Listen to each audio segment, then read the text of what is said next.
Hello അസ്സാമു അലൈക്കും. Welcome back to Hanath fashion take. ഇന്നിട്ടുള്ള വിശേഷങ്ങൾ എല്ലാവരും സുഖമായിട്ടിരിക്കുന്നില്ലേ? അപ്പോൾ ഇതെൻ്റെ കയ്യിലുള്ള കുറച്ച് ഓർഗൻസ റിബണിൻ്റെ കളേഴ്സാണ് ഞാൻ കാണിച്ചിട്ടുള്ളത്. നിങ്ങൾക്ക് ഏതെങ്കിലുമൊക്കെ വേണമെന്നുണ്ടെങ്കിൽ ഈ കാണുന്ന നമ്പറിൽ കോൺടാക്റ്റ് ചെയ്യാം കേട്ടോ. അപ്പോൾ ഇന്ന് നമുക്ക് അടിപൊളിയായിട്ടൊരു ഹെയർ ബോ ചെയ്ത് നോക്കാം. അപ്പോൾ ഒരു ഫ്ലവർ ഞാൻ ചെയ്ത് കാണിച്ചു തരാം. നിങ്ങൾക്ക് ഹെയർ ബോയിലോട്ടോ എങ്ങനെ വേണമെങ്കിലും സെറ്റ് ചെയ്യാം കേട്ടോ. അലിഗേറ്റർ ക്ലിപ്പിലോ ടിക് ടാക് സ്ലൈഡിലോ ഒക്കെ സെറ്റ് ചെയ്യാം. അപ്പോൾ ഇത് ഈസി ആയിട്ട് ചെയ്തെടുക്കാൻ പറ്റുന്ന ഒരു ഫ്ലവറാണ്. അതിന് വേണ്ടിയിട്ട് ഇതുപോലെ ഇങ്ങനെ എടുക്കുക. എന്നിട്ട് ജസ്റ്റ് ഇതുപോലെ നമുക്ക് കുഞ്ഞു കുഞ്ഞ് സ്റ്റിച്ചുകൾ ഇട്ട് കൊടുക്കുക കേട്ടോ. അപ്പോൾ ഇതെങ്ങനെയാണ് ചെയ്യുന്നതെന്ന് നിങ്ങൾ കറക്റ്റായിട്ട് നോക്കിയിട്ട് അതുപോലെ തന്നെ ചെയ്യാനായിട്ട് ശ്രമിക്കണം കേട്ടോ. നല്ല രസമായിട്ട് ചെയ്തെടുക്കാൻ പറ്റുന്ന ഒരു ഫ്ലവറാണ്. അപ്പോൾ കഴിഞ്ഞ വീഡിയോയിൽ നമ്മൾ സെയിം മെത്തേഡ് യൂസ് ചെയ്തിട്ട് വേറൊരു ടൈപ്പ് ഹെയർ ബോ മേക്ക് ചെയ്തിട്ടുണ്ടായിരുന്നു.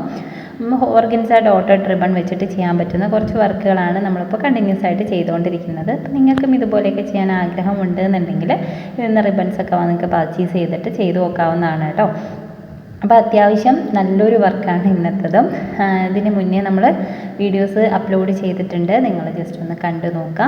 നിങ്ങൾക്ക് ചെയ്യാൻ പറ്റുന്ന വർക്ക് സെലക്ട് ചെയ്യുക, എന്നിട്ട് ഒന്ന് ട്രൈ ചെയ്ത് നോക്കുക കേട്ടോ. നിങ്ങളുടെ കുഞ്ഞുങ്ങൾക്ക് ആണെങ്കിലും നിങ്ങൾക്ക് ഇതുപോലുള്ള ഇതൊക്കെ ചെയ്ത് കൊടുക്കാൻ പറ്റും. പിന്നെ ഞാൻ ഈ ചെയ്ത് കാണിക്കുന്ന ഫ്ലവേഴ്സ് എല്ലാം നിങ്ങൾക്ക് ഹെയർ ബോയിലോട്ടോ അലിഗേറ്റർ ക്ലിപ്പിലോട്ടോ ടിക് ടാക് സ്ലൈഡിലോട്ടോ ഒക്കെ അല്ലാണ്ട് ഡ്രസ്സിലും ഒക്കെ ചെയ്ത് കൊടുക്കാം കേട്ടോ. കുഞ്ഞു അവളുടെ ഫ്രോക്കൊക്കെ ചെയ്യുന്ന സമയത്ത് നമുക്ക് ഈ ഒരു ടൈപ്പ് ഫ്ലവറൊക്കെ യൂസ് ചെയ്യാൻ പറ്റുന്നതാണ്. അപ്പോൾ വർത്തമാനത്തിൻ്റെ ഇടയിൽ വർക്ക് നിങ്ങൾ ശ്രദ്ധിക്കാൻ മറക്കണ്ട. ഇതുപോലെ കറക്റ്റായിട്ട് നമുക്ക് മടക്കി കൊടുത്താൽ ഒറ്റ റിബൺ വെച്ചിട്ട് ജസ്റ്റ് മടക്കി കൊടുത്ത് പെറ്റൽസ് ഉണ്ടാക്കിയാൽ മാത്രം മതി കേട്ടോ. ഭയങ്കര ഈസിയാണിത് ചെയ്തെടുക്കാൻ വേണ്ടിയിട്ട്. ഒന്ന് ശ്രദ്ധിക്കണം എന്ന് മാത്രമേ ഉള്ളൂ. നമ്മളത് മടക്കുന്നത് ഒന്ന് ശ്രദ്ധിച്ച് കെയർഫുള്ളായിട്ട് ചെയ്യുക, അത്ര മാത്രമേ ഉള്ളൂ കേട്ടോ. ഓക്കെ, അപ്പോൾ ഇതേ കണക്ക് ചെയ്തിട്ടുള്ള കുറേ ബോൾ ഓൾറെഡി ഞാനിപ്പോൾ തന്നെ സെയിൽ ചെയ്ത് കഴിഞ്ഞു കേട്ടോ. പല പല കളേഴ്സ് ഞാൻ ആദ്യം കാണിച്ചതിൽ ഏതൊക്കെ കളർ വെച്ചിട്ടായിരിക്കും ഈ ഒരു ഹെയർ ബോ നന്നായിട്ട് മാച്ച് ആവുക, അല്ലെങ്കിൽ ഈ ഒരു ടൈപ്പ് ഫ്ലവർ ചെയ്യാൻ ഏതൊക്കെ കളേഴ്സ് ആയിരിക്കും നല്ലതെന്ന് നിങ്ങളൊന്ന് കമൻറ്റ് ചെയ്യണം കേട്ടോ. ഓക്കെ, അപ്പോൾ ഇതുപോലെ പെറ്റൽസ് മേക്ക് ചെയ്തെടുത്തിട്ടുണ്ട്. ആദ്യം ചെയ്തെടുത്തേക്കുന്ന 8 പെറ്റൽസാണ്. അത് കഴിഞ്ഞിട്ട് 6 പെറ്റൽസ്, പിന്നെ ഒരു 5 പെറ്റൽസ്, 3 പെറ്റൽസ് ഓൾറെഡി ഞാൻ ചെയ്ത് വെച്ചിട്ടുണ്ട്. ഇപ്പോൾ 4 പെറ്റൽസാണ് കേട്ടോ ചെയ്തിട്ടുള്ളത്. ഓക്കെ, അപ്പോൾ ഇനി ഇതെല്ലാം കൂടി നമുക്ക് ഒന്നിച്ചിട്ട് നല്ല അടിപൊളിയായിട്ടുള്ളൊരു ഫ്ലവർ ആക്കി മാറ്റണം. അത് ഞാൻ കാണിച്ചു തരാം. അപ്പോൾ നിങ്ങൾക്ക് വീഡിയോ ഇഷ്ടപ്പെടുവാണെന്നുണ്ടെങ്കിൽ ഒന്ന് ലൈക്ക് ചെയ്ത് സപ്പോർട്ട് ചെയ്യണം കേട്ടോ. നിങ്ങളുടെ ഓരോ ലൈക്കുമാണ് യൂട്യൂബിന് മനസ്സിലാവുക നമ്മുടെ വീഡിയോസിൽ എന്തെങ്കിലും കാര്യമുണ്ട്, നിങ്ങൾക്കത് ഹെൽപ്പ് ആവുന്നു എന്നൊക്കെയുള്ള കാര്യങ്ങൾ. അപ്പോൾ നിങ്ങളൊന്ന് ലൈക്ക് ചെയ്ത് സപ്പോർട്ട് ചെയ്യുവാണെന്നുണ്ടെങ്കിൽ കൂടുതൽ ആൾക്കാരിലേക്ക് റെക്കമെൻഡേഷൻ പോകും കേട്ടോ. അപ്പോൾ ഇതുപോലെ വീട്ടിലിരുന്നൊരു ബിസിനസ് ചെയ്യാൻ ആഗ്രഹിക്കുന്നവരായിട്ടുള്ള ആൾക്കാരുണ്ടെങ്കിൽ, അതുമല്ല ബോറടിച്ച് ഇരിക്കുന്ന സമയത്ത് നമുക്ക് എന്തെങ്കിലുമൊക്കെ വർക്കുകൾ ചെയ്യണം എന്ന് ആഗ്രഹം ഉണ്ടെങ്കിലൊക്കെ ചെയ്ത് നോക്കാൻ പറ്റിയിട്ടുള്ള ഒരു സംഭവം തന്നെയാണ് ഈ ഒരു ഹെയർ ആക്സസറീസ് എന്ന് പറയുന്നത് കേട്ടോ. കുറേ പേർക്കും ചെയ്ത് നോക്കിയിട്ട് ശരിയാവുന്നില്ല എന്ന് പറയുന്നുണ്ട്. അപ്പോൾ നിങ്ങൾ ട്രൈ ചെയ്യുക കേട്ടോ. പുതിയ പുതിയ മോഡൽസ് കണ്ടുപിടിക്കാനും ചെയ്യുന്ന വർക്കുകൾ നല്ല നീറ്റാക്കിയിട്ട് ചെയ്യാനും ഒക്കെ ശ്രമിച്ചുകൊണ്ടേയിരിക്കുക. നമ്മൾ ഒരുപാട് ശ്രമിക്കുക. അപ്പോൾ ഏതെങ്കിലും ഒരു ടൈമിൽ നമുക്കെന്താണ് അതിനുള്ളൊരു ബെനിഫിറ്റ് കിട്ടും എന്നാണല്ലോ പറയാറ്. ആത്മവിശ്വാസം നമ്മൾ കൈവിട്ട് കളയരുത്. എൻ്റെ കാര്യം തന്നെ പറഞ്ഞാൽ ഒരുപാട് നാളായി കേട്ടോ ഞാൻ ഈ ഒരു സംഭവം ട്രൈ ചെയ്തുകൊണ്ടേ ഇരുന്നിട്ട്. ഇപ്പോഴ് ഒരു കുറച്ച് നാളായിട്ടുള്ളതൊരു ബിസിനസ് എന്ന രീതിയിലേക്ക് മാറ്റി എടുത്തിട്ട്, അത്രയും കാലവും വെറുതെ ഇങ്ങനെ ഒരു ടൈം പാസിനോ അങ്ങനെയൊക്കെ ചെയ്തുകൊണ്ടിരുന്ന സംഭവമാണ്. അല്ലെങ്കിൽ ഇതൊന്നും നമ്മൾ, അതായത് ഞാൻ കൊണ്ടുവന്നിട്ട് കൊടുത്ത സാധനം എൻ്റെ കയ്യിൽ നിന്ന് മേടിക്കാണ്ട് അത് കടയിൽ കൊണ്ട് കൊടുത്തപ്പോൾ അവിടെ നിന്ന് വാങ്ങിച്ചിട്ടുള്ള ആൾക്കാരുണ്ട് കേട്ടോ. അതായത് നമ്മൾ ഉണ്ടാക്കുന്ന സാധനത്തിന് വില കുറച്ച് കാണുമെന്ന് പറയുന്ന ഒരു സംവിധാനം ഉണ്ടല്ലോ.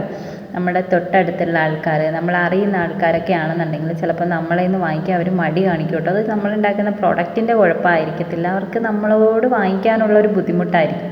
അത് പേഴ്സണലി ഒരു 3 സാഹചര്യത്തിൽ ഞാൻ മനസ്സിലാക്കിയിട്ടുള്ളതാണ്. ഒരു ബോ സെയിൽ ചെയ്യാൻ പോയിട്ട് അത് വേണമെന്ന് ചോദിച്ചപ്പോൾ അയ്യോ ഇത് വേണ്ട, അതാണ് ഇതാണ് എന്നൊക്കെ പറഞ്ഞിട്ട് സെയിം സാധനം ഷോപ്പിൽ നിന്ന് വാങ്ങിക്കുന്നത് ഞാൻ കണ്ടിട്ടുണ്ട്. ആ ഷോപ്പിൽ ഞാൻ തന്നെ കൊടുത്തതായിരുന്നു കേട്ടോ. അപ്പോൾ അതൊന്ന് നമുക്ക് മനസ്സിലാവുമല്ലോ, നമ്മളെ കയ്യിൽ നിന്ന് വാങ്ങിക്കാനുള്ള ഒരു ബുദ്ധിമുട്ടായിരുന്നു അവർക്കെന്ന് നമുക്ക് മനസ്സിലാവില്ലേ. അത്രയേ ഉള്ളൂ. ചിലത് അങ്ങനെ ആവാം, ചിലത് നമ്മൾ ചെയ്യുന്ന വർക്കിൻ്റെ എന്തെങ്കിലും പോരായ്മ കൊണ്ടൊക്കെ ആവാം കേട്ടോ. നമ്മുടെ ബിസിനസ് ഡൗൺ ആവുന്നുണ്ടെങ്കിൽ അങ്ങനെയൊക്കെ എന്തെങ്കിലും റീസൺസ് ഉണ്ടാവും. അതൊക്കെ ഒന്ന് കറക്റ്റ് ചെയ്ത് മുന്നോട്ട് പോയാൽ ഒരു സക്സസ് നമ്മളെയും കാത്തിരിക്കുന്നുണ്ട്.